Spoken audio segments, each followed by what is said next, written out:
Hello, everyone. My name is Gilbert Fuertes. It's great to see some familiar names and classmates from previous classes who are enrolled in this course.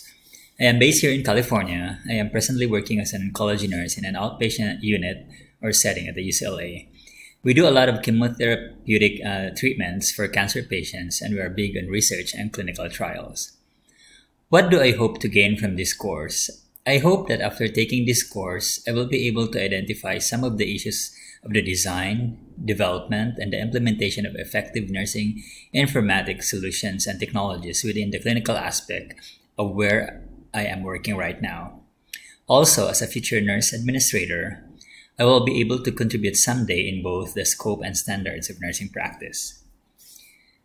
Do you understand the time investment that is expected for this course? Do you have a plan to manage that expectation? This semester course is halfway through my MSN program, so I know how to manage my time to be productive and learn what I need to learn out from this class. My plan is to set my priorities as a full-time working staff nurse in a busy working environment.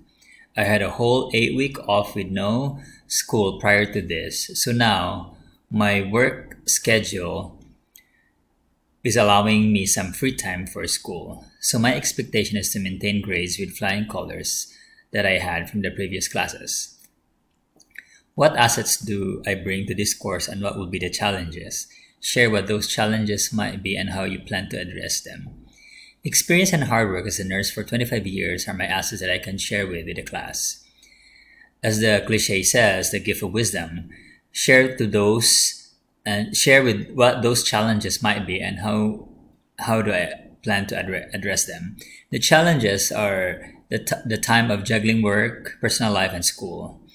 And how I would address this is to focus on important things and to set aside some distractions.